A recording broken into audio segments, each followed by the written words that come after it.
Meus queridos, não há dúvidas de que o pecado trouxe muitos destroços para a criação de Deus. Na verdade, o apóstolo Paulo, quando fala à igreja de Roma, ele diz que a criação, toda a criação geme, aguardando o dia da sua redenção. Isso significa que o pecado trouxe danos não apenas para nós, seres humanos, mas para toda a criação divina. E eu não tenho dúvidas de que muitos desses destroços atingiram de forma muito cruel o casamento. Não há dúvida de que o casamento é uma das áreas mais cruelmente, mais impiedosamente atingidas pelo pecado.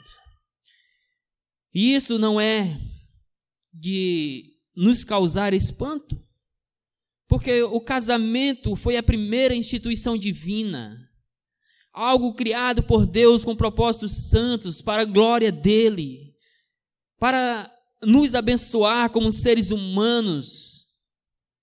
Então não é de estranhar que o diabo, de uma forma letal, atingisse de cheia essa instituição criada por Deus chamada casamento. Com isto, o pecado impossibilitou que a raça humana cumprisse os propósitos de Deus para a vida conjugal. O pecado trouxe uma inversão de papéis e uma inversão de valores na vida conjugal, de tal maneira que isso tem prejudicado os relacionamentos, de tal maneira que isso tem levado muitos casamentos ao fracasso, inclusive de forma muito triste, muito dolorosa e até vergonhosa para nós.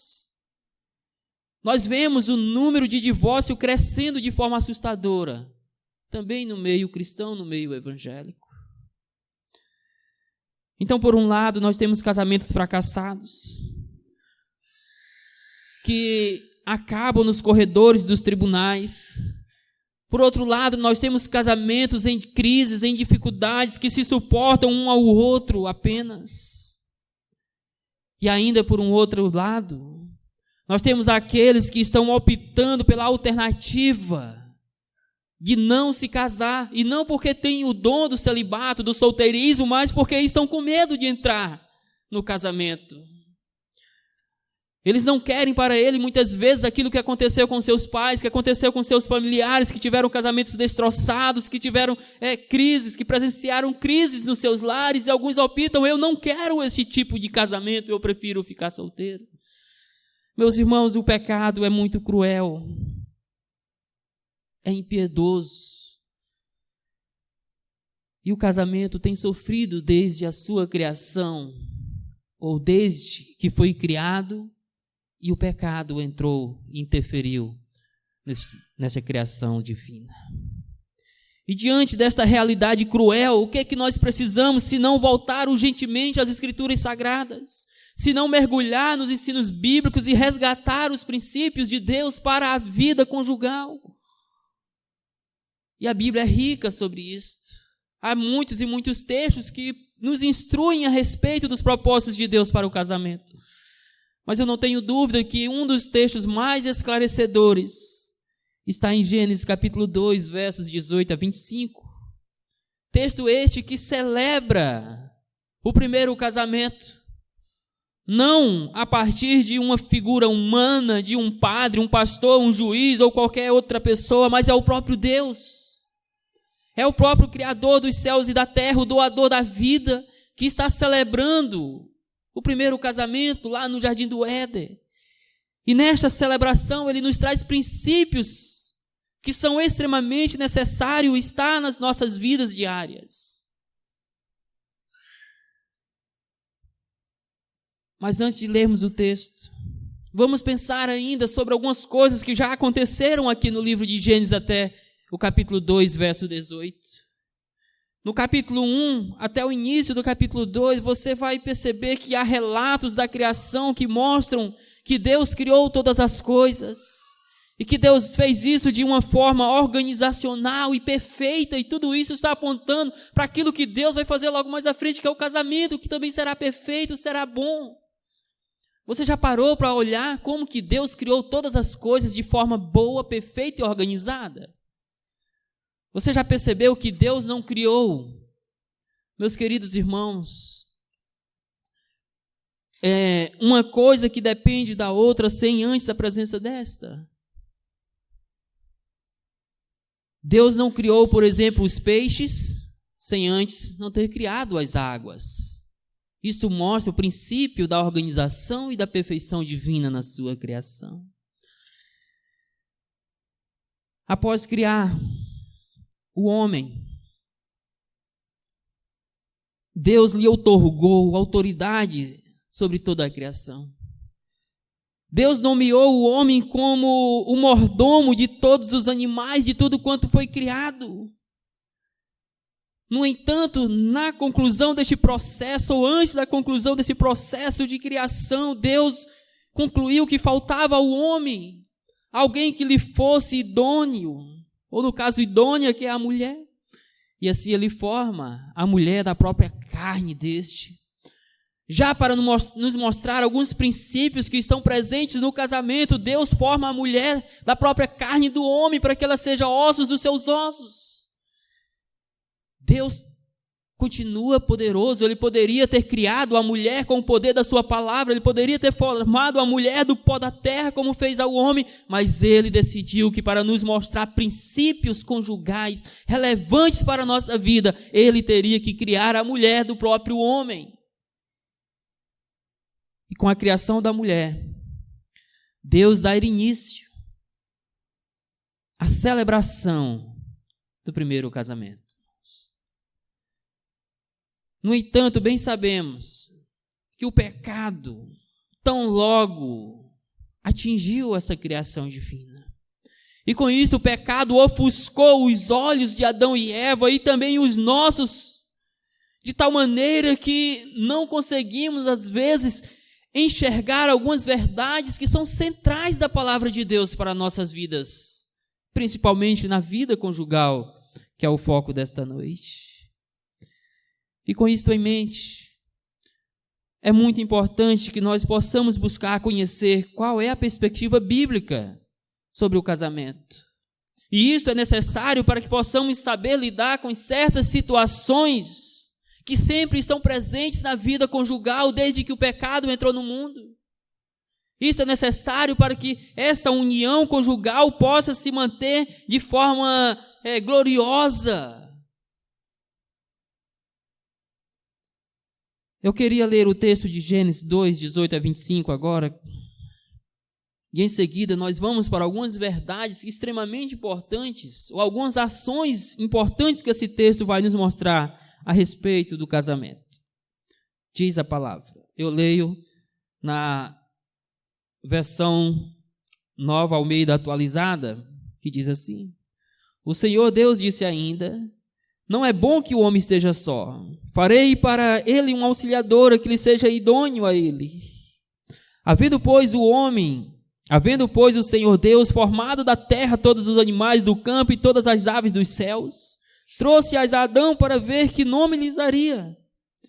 E o nome que ele desse a todos os seres vivos, esse seria o nome deles. O homem deu nome a todos os animais domésticos, às aves dos céus e a todos os animais selvagens. Mas para o homem não se achava uma auxiliadora que fosse semelhante a ele. Então o Senhor Deus fez cair um pesado sono sobre o homem e este adormeceu. Tirou-lhe uma das costelas e fechou o lugar com carne. E da costela que havia tirado do homem, o Senhor Deus formou uma mulher e a levou até ele. E o homem disse: Esta afinal é osso dos meus ossos e carne da minha carne. Será chamada varoa, porque do homem foi tirada. Por isso, o homem deixa pai e mãe e se une à sua mulher, tornando-se os dois uma só carne. Ora, um e o outro, o homem e a mulher, estavam nus e não se envergonhavam. Então eu chamo a sua atenção nesta noite para lhe dizer que o casamento foi instituído por Deus como uma dádiva para toda a humanidade. Não é uma dádiva apenas para cristãos evangélicos. Não é uma dádiva apenas para pessoas de outras religiões. O casamento, meus queridos irmãos, foi instituído antes do pecado. Então é uma dádiva de Deus para toda a raça humana. Mas o pecado desconfigurou os propósitos divinos para o casamento de tal maneira que nós precisamos ir nas Escrituras agora e ver algumas ações divinas na celebração do primeiro casamento como dádiva para toda a humanidade. Eu quero que você acompanhe comigo nesta noite 3 ações de Deus para o casamento. Ou se você poderia ainda pensar sobre 3 passos divinos na celebração do primeiro casamento. Primeira ação ou primeiro passo, como assim você queira, nós percebemos aqui a instituição do casamento, versos 18 a 20.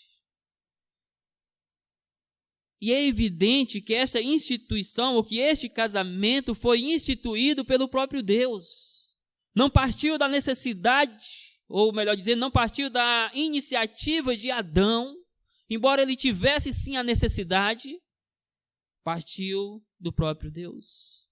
Foi Deus quem decidiu, por propósitos eternos, para a glória dele, para benefício nosso como raça humana e para cumprir os propósitos de Deus para a sua criação, de procriar, de multiplicar-se, que ele iria instituir o casamento. Por isso, meus queridos, nunca podemos perder de vista que o casamento é algo sagrado.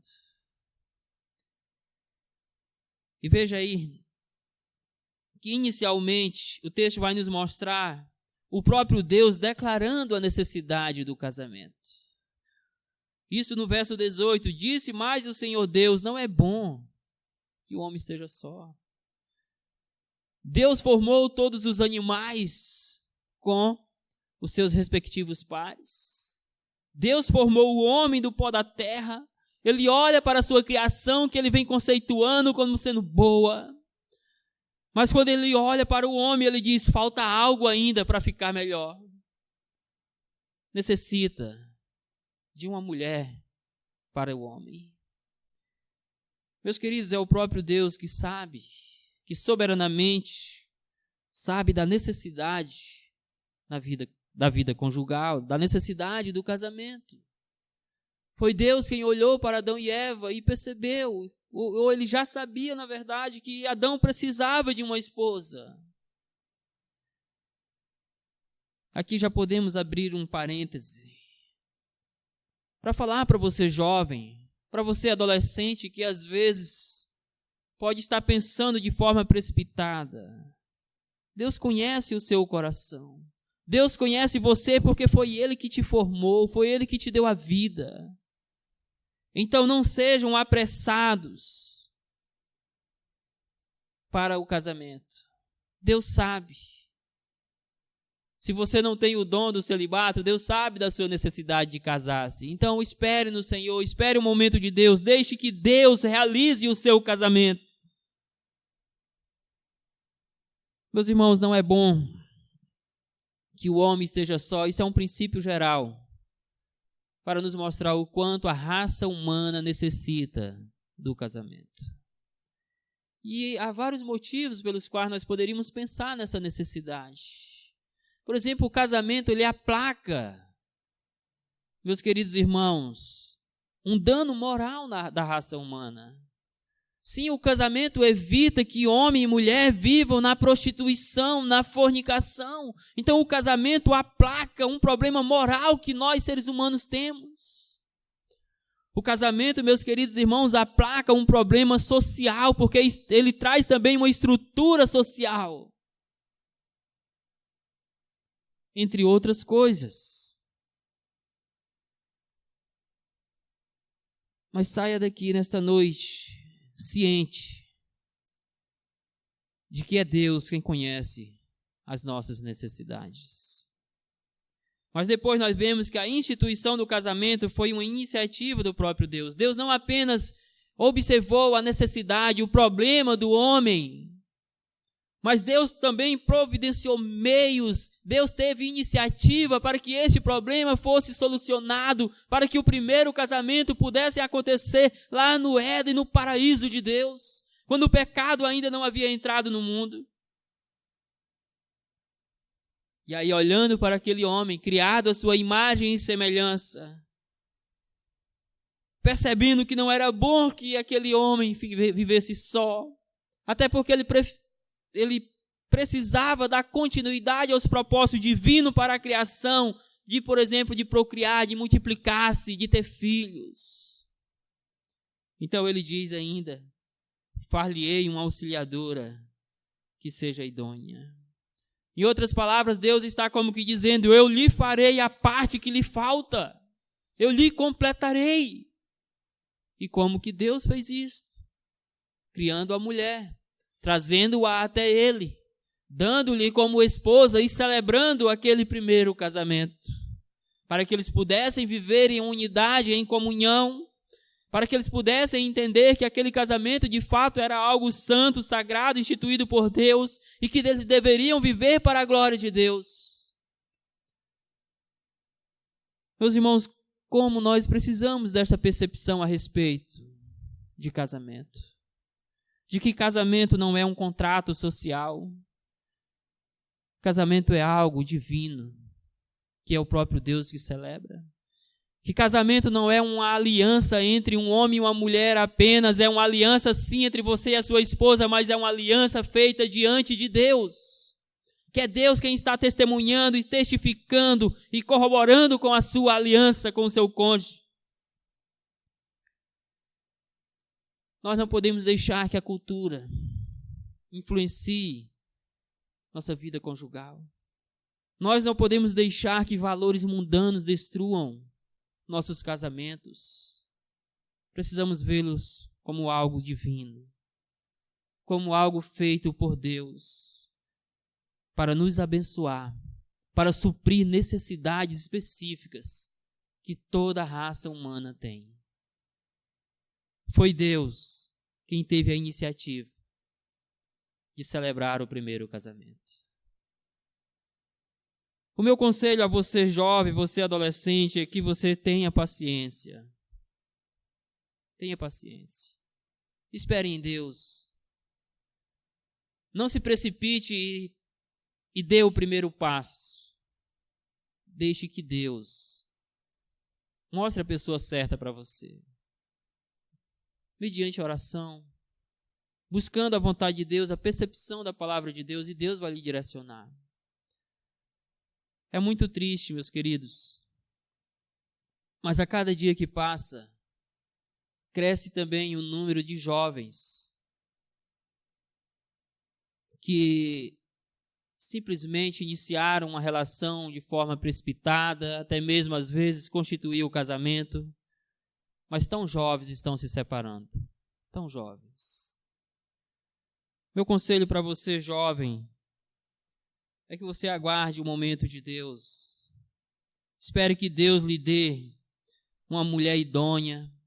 Espere que Deus lhe dê um homem de Deus, um homem santo, um homem temeroso, piedoso, para que de fato o seu casamento possa ser algo que agrade ao Senhor, que traga felicidade ao teu coração.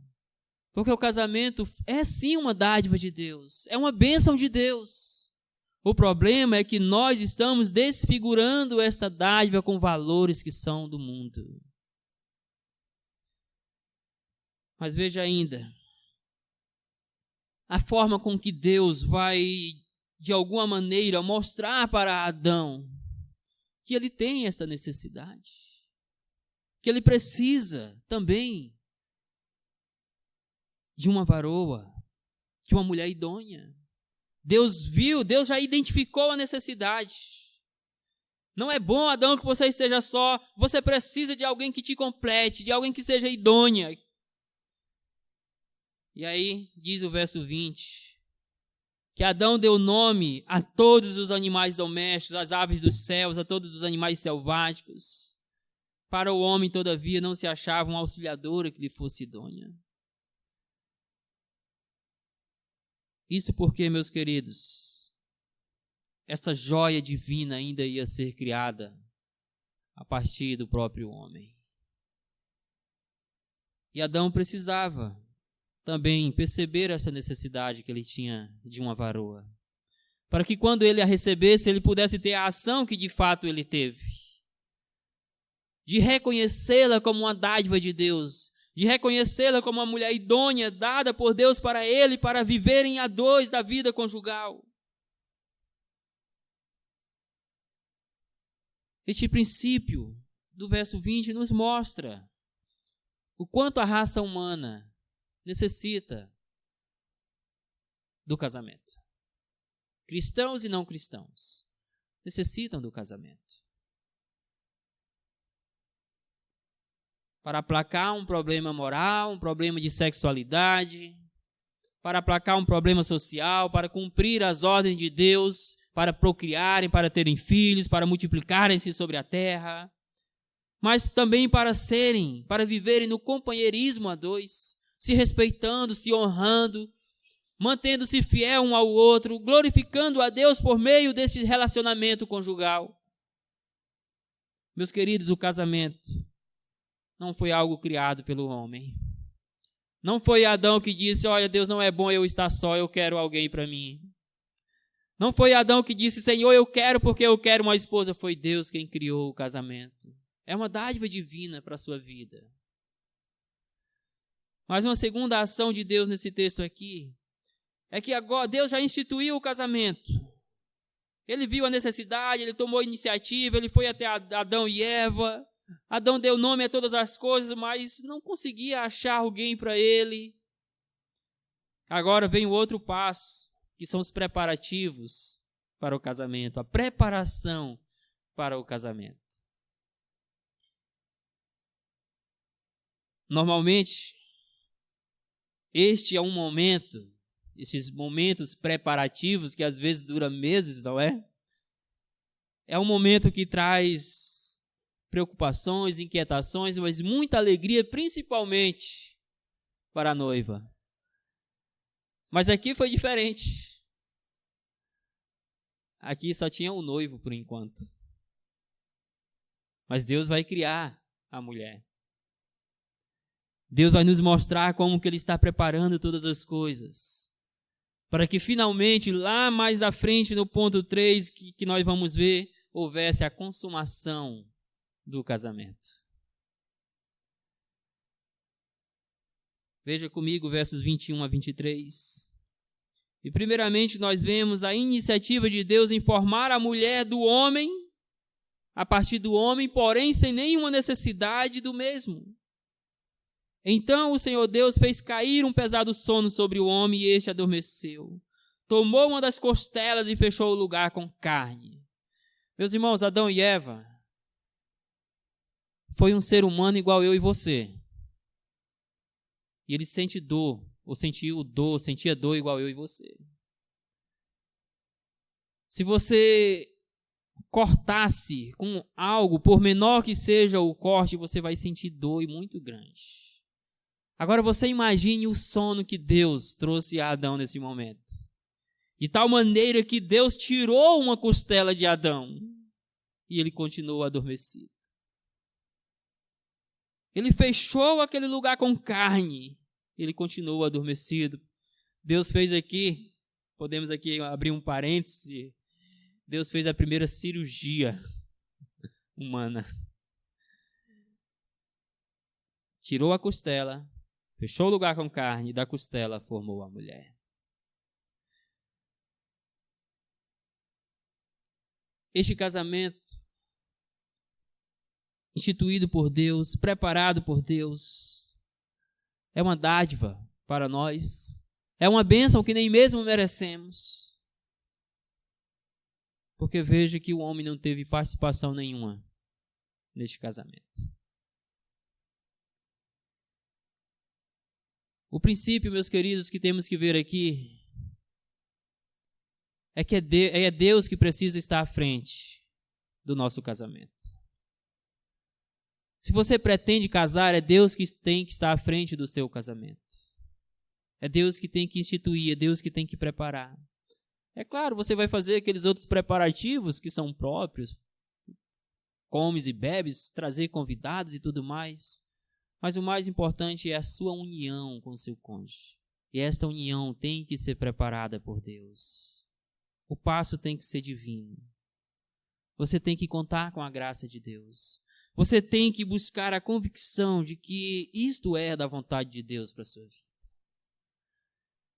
Deus supre neste momento, ou dá os passos para suprir a necessidade humana do casamento, trazendo esse sono tão pesado sobre o homem que lhe adormece.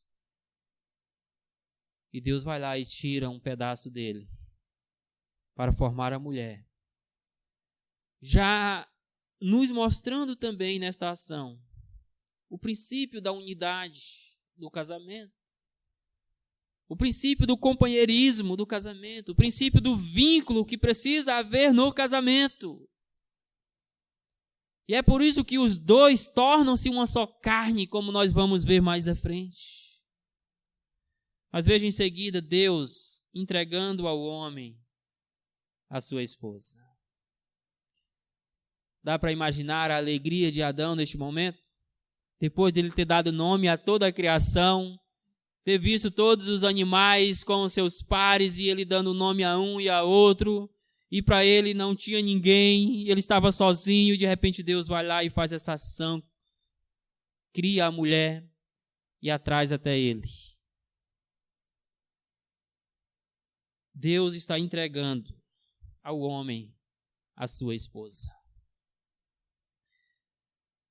Meu querido, é muito bom e tenha certeza que você vai ser feliz quando o seu cônjuge lhe for entregado pelo próprio Deus e não por homens e não pela sua vontade carnal de querer casar-se com A ou B, mas quando você casa verdadeiramente com alguém que é Deus quem traz até você, que não é fruto de uma decisão carnal sua, movido unicamente pelos seus desejos carnais, mas que é fruto de uma decisão divina de lhe abençoar. Então Deus lhe traz esse cônjuge e lhe entrega como dádiva. Tenha certeza que o seu casamento vai ser um casamento feliz. Diz o verso 22, e a costela que o Senhor Deus tomara ao homem, transformou-a numa mulher e lhe a trouxe. O problema do homem estava sendo resolvido passo a passo. Deus instituiu, Deus está preparando todas as coisas para que o casamento aconteça. Mas veja em seguida que houve plena satisfação com o casamento.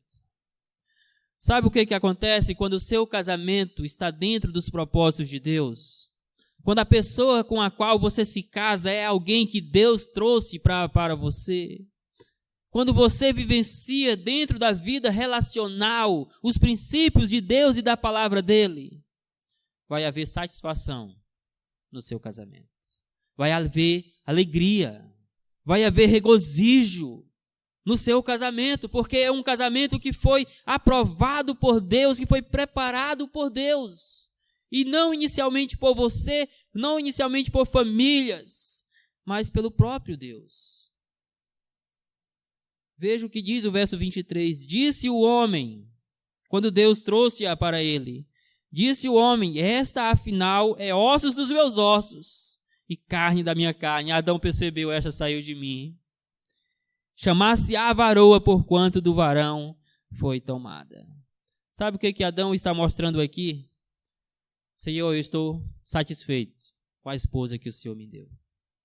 Eu estou muito feliz com essa pessoa que o Senhor me deu para viver ao meu lado.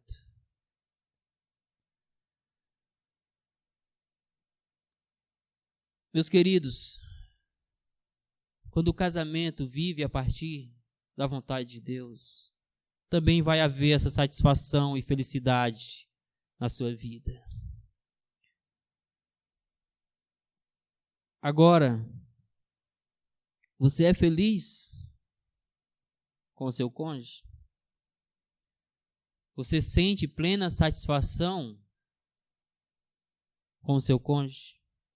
Você sente que o seu cônjuge é alguém, é carne da sua carne? É alguém que está unida a você pelos princípios de Deus. Meus irmãos, é triste. Mas em muitos casamentos não há essa satisfação. Há tolerância, no máximo tolerância. Muitos estão juntos, mas separados ao mesmo tempo. Sem nenhuma alegria, sem nenhuma felicidade plena no casamento. Estão se suportando um ao outro. Não deixe que o seu casamento caminhe para a destruição. Não deixe que o seu casamento seja afetado pelos princípios culturais, pelos valores do nosso mundo. Ainda há tempo para você reorganizar o seu casamento a partir da vontade de Deus, para você experimentar a satisfação divina no casamento. Para você reconhecer que a pessoa que está ao seu lado é alguém com a qual Deus pode te fazer muito feliz e que Deus pode lhe usar para fazer esta pessoa também feliz. Deus é quem institui e Deus é quem prepara o primeiro casamento. O terceiro passo que nós podemos ver aqui é a consumação do casamento que também foi feita por Deus. Os versos 24 e 25 vão nos mostrar isso. E veja aqui, em primeiro lugar, que o casamento exige um vínculo de compromisso e lealdade duradouros. Irmãos, como precisamos retornar a este princípio? Como precisamos abraçar esta verdade de que o casamento exige um vínculo de compromisso, um vínculo de lealdade, de fidelidade que sejam duradouros. E nisso o texto, o verso 24 diz, por isso, deixa o homem pai e mãe e se une à sua mulher. O texto está nos mostrando aqui este vínculo de compromisso, de lealdade, mas também um vínculo, meus queridos irmãos, de exclusividade no casamento. Certo psicólogo já disse que quando você casa com o seu cônjuge e com a família dele. Por isso ele diz, é bom você conhecer bem a família antes de se casar. Agora é muito danoso quando a família do outro, dela ou dele, vive dentro do casamento. É muito danoso quando um cônjuge não percebe que no casamento ele deixou o pai e mãe, não no sentido de abandoná-los, mas que ele está afetivamente ligado num vínculo de compromisso, de lealdade, de exclusividade agora para com o seu cônjuge. Continuam sendo seus pais, seus familiares, merecem respeito, merecem obediência, merecem honra. Mas agora você está unido à sua esposa ou ao seu esposo.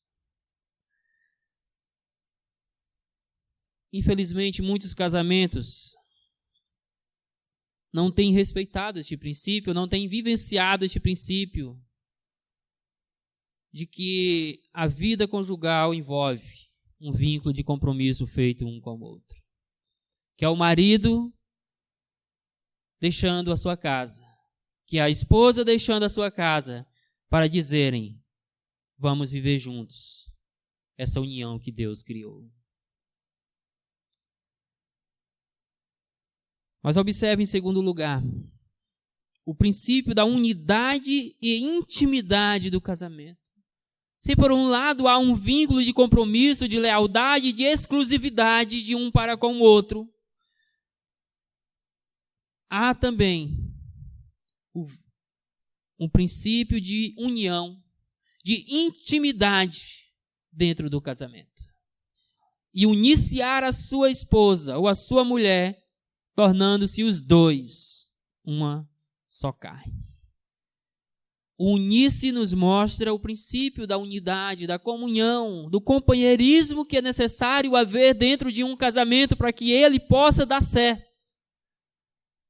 O tornar-se os dois uma só carne nos mostra o princípio da unidade, do relacionamento íntimo entre o casal. E como nós precisamos também nos nossos dias desses dois princípios. Como nós necessitamos de companheirismo. na vida conjugal. Irmãos, nós vivemos momentos de egoísmo, onde o homem está vivendo para si e a esposa para si, como se os dois não fossem mais uma só carne, como se os dois não estivessem unidos diante de Deus, diante dos homens.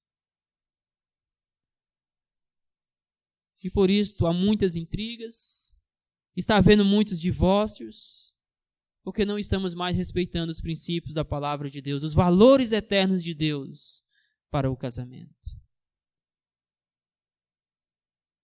Você, mulher, precisa estar unida ao seu esposo.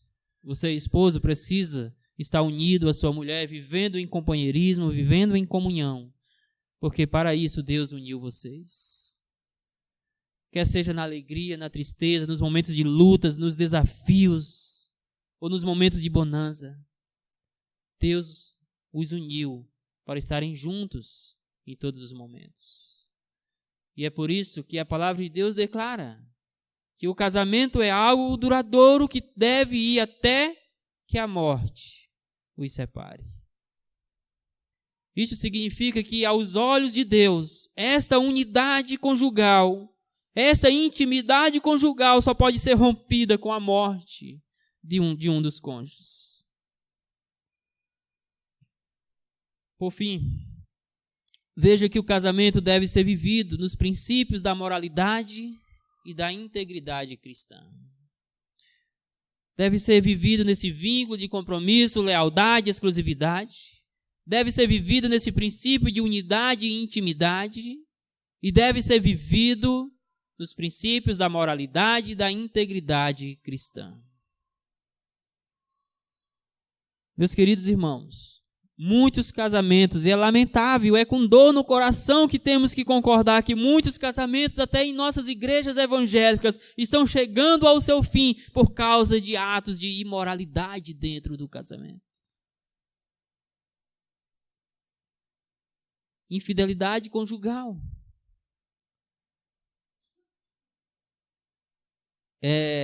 Infidelidade virtual.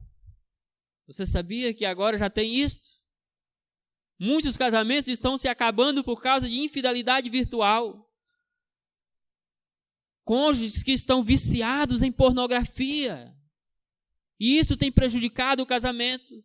Então logo estas pessoas vão em busca da satisfação fora da vida virtual e vão cometer o adultério em ato, em ação. Se bem, que a imoralidade virtual já é um tipo de adultério. Você já está traindo a sua esposa, o seu cônjuge, quando você vê pornografias. E meus irmãos, não tenham dúvidas que um dos mercados mais prósperos dos nossos dias é o mercado da pornografia.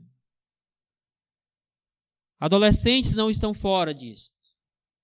Jovens não estão fora disso. E tenha certeza, casados não estão fora disso. Nós precisamos resgatar o princípio da moralidade, do que é certo, do que é justo, do que é santo no casamento.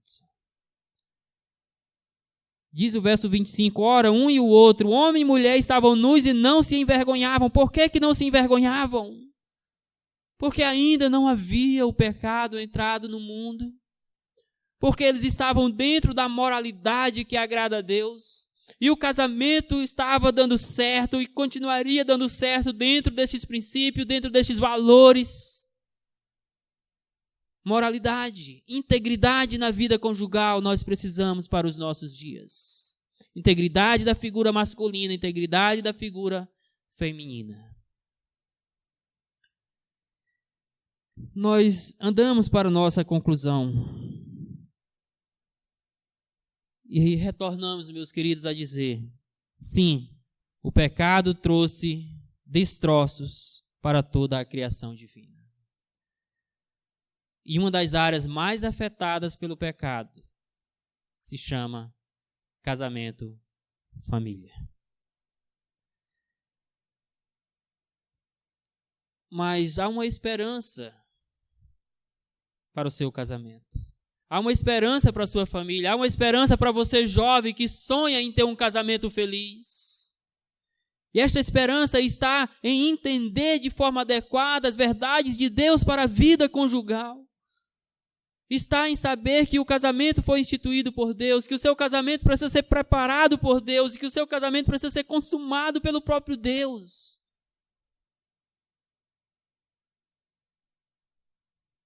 O povo para quem esse texto foi escrito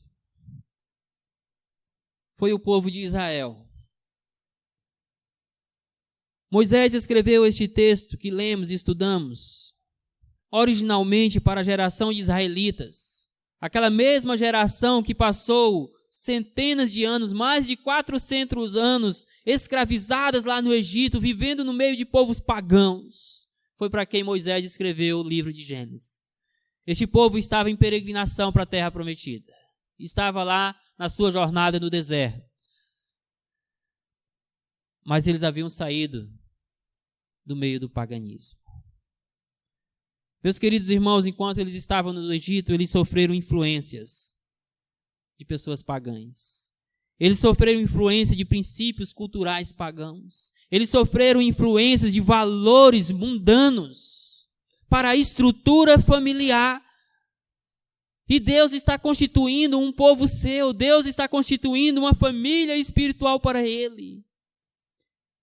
E neste processo era importante que Moisés instruísse o povo sobre o casamento. O povo estava para entrar na terra prometida, formar a grande nação de Israel.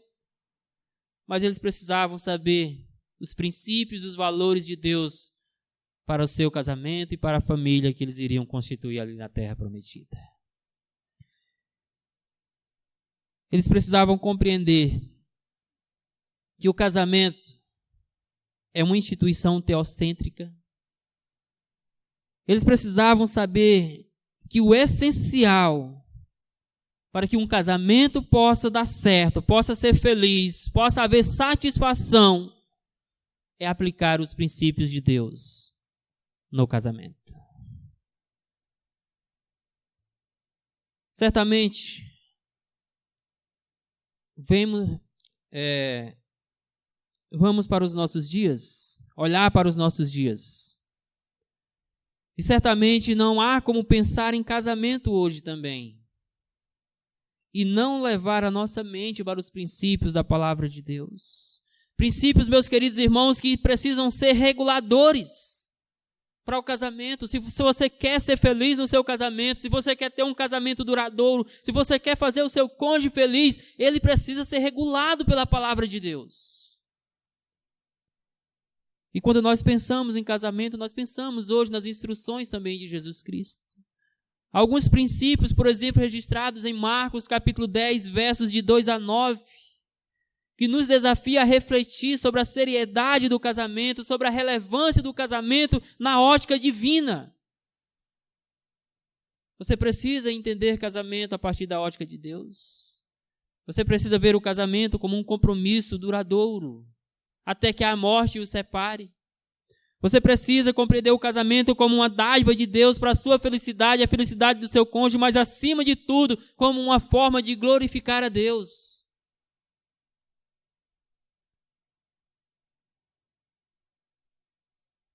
Na mesma perspectiva ainda, é impossível não pensar nos ensinos de Efésios capítulo 5, onde o relacionamento conjugal é assemelhado ao relacionamento de Jesus com a sua igreja. Sim, meus irmãos, veja como que Paulo vai tratar o casamento em Efésios 5, comparando a relação do esposo para com a esposa e da esposa para com o esposo, com a relação que há entre Cristo e a igreja e Cristo. E ali nós vamos perceber que o marido deve amar a sua esposa, deve zelar dela, deve respeitá-la, como Cristo fez. Nós vamos perceber que a esposa tem que ser submissa ao seu marido, respeitar esse princípio da autoridade masculina no lar, que ela deve honrar, que ela deve respeitar o seu esposo. Da mesma forma como a igreja deve respeitar, honrar e glorificar ao Senhor Jesus Cristo. O que é que nós podemos tirar aqui ainda como desafios para o nosso coração? O que é que você pode ainda, junto comigo, pensar aqui como desafio, como aplicação para o seu casamento? Talvez o seu casamento esteja com dificuldade, talvez você esteja passando por crise, talvez você esteja se preparando para o casamento. Talvez você esteja apenas sonhando com este momento. Eu queria deixar algumas lições bem práticas, algumas aplicações para você. Primeiro lhe digo, somente a partir das Escrituras, o casamento ele pode ser restaurado aos seus propósitos originais, possibilitando aos cônjuges a restauração e o cumprimento dos papéis outorgados por Deus a cada um lá na instituição, preparação e consumação do casamento. É somente a partir das Escrituras que você pode, de fato, vivenciar os propósitos de Deus para o teu casamento. É somente nas Escrituras que você vai encontrar meios para que, à semelhança de Adão, você possa mostrar que está plenamente satisfeito com o seu casamento. A palavra de Deus é onde nós temos o princípio regulador para a vida conjugal. Em segundo lugar, eu digo o seguinte: cuide do seu casamento. Cuide dele. E cuide dele porque ele é uma dádiva de Deus para você. Cuide dele porque o seu casamento precisa redundar em glórias a Deus. Cuide dele para que você possa encontrar felicidade no seu casamento. Cuide dele para que você possa fazer o seu cônjuge feliz. Cuide dele para que os princípios culturais, valores mundanos dos nossos dias não afetem o seu casamento ao ponto de desfazê-lo. O seu casamento é uma aliança que você fez com o seu cônjuge, mas acima de tudo é uma aliança feita diante de Deus. Eu não sei como é que está o seu casamento, mas a minha orientação para você nesta noite é: cuide bem do seu casamento, porque ele é uma dádiva de Deus para a sua vida. Em terceiro lugar, eu digo, meus queridos irmãos, o casamento é o lugar mais propício para vivenciarmos a unidade que há entre Cristo e a igreja. E isso nos confronta a nos valorizarmos mais uns aos outros, ou um ao outro. É no casamento onde nós podemos perceber essa unidade que há entre Jesus e a igreja. É por isso que quando Paulo ensina aos Efésios, ele faz essa comparação do casamento com o relacionamento entre Cristo e a igreja. E olha que como igreja, nós somos apenas noiva do Cordeiro ainda. Deus ainda está nos preparando para a consumação do casamento entre a igreja e ele, quando os dois serão unidos na glória celestial. Mas aprove a Deus que o casamento fosse criado por ele, como um ambiente propício para a glória dele. E isso deve desafiar você a valorizar o seu cônjuge. Eu tenho certeza que se você está na igreja, você é membro do corpo de Cristo, você valoriza a igreja, mas você valoriza acima de tudo a Jesus Cristo. Você precisa valorizar o seu casamento, você precisa valorizar o seu cônjuge.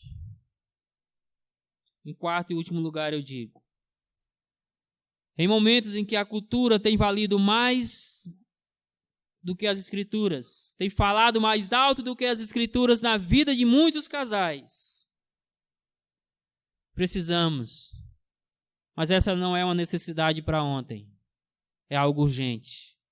Precisamos pensar e repensar casamento e família de forma bíblica e de forma teocêntrica. A palavra de Deus é que precisa instruir o seu casamento. Se você é jovem e está se preparando para o casamento, está sonhando com o casamento, não tem nem a pessoa ainda, a Bíblia precisa lhe direcionar nisso tudo. Mas se você já é casado, talvez você tenha casado-se antes mesmo de conhecer a Cristo. O que é que você deve fazer hoje? Você deve vir a Jesus Cristo. Você deve vir até a palavra de Deus, buscar ensinos de Deus para o teu casamento, para a tua vida familiar, para a criação dos teus filhos. O seu casamento tem que ser bíblico, tem que ser teocêntrico, a sua família tem que ser bíblica, teocêntrica, a educação dos seus filhos tem que ser bíblica, tem que ser teocêntrica, ou seja, Deus tem que estar no centro de tudo. Meus queridos, vamos cuidar dessa instituição divina, sagrada, chamada casamento. Que Deus nos abençoe. E aí, espero que você tenha gostado desse vídeo que você acabou de assistir. Não se esqueça de dar seu joinha, seu like, compartilhar esse vídeo e se inscrever no nosso canal e ativar o sininho.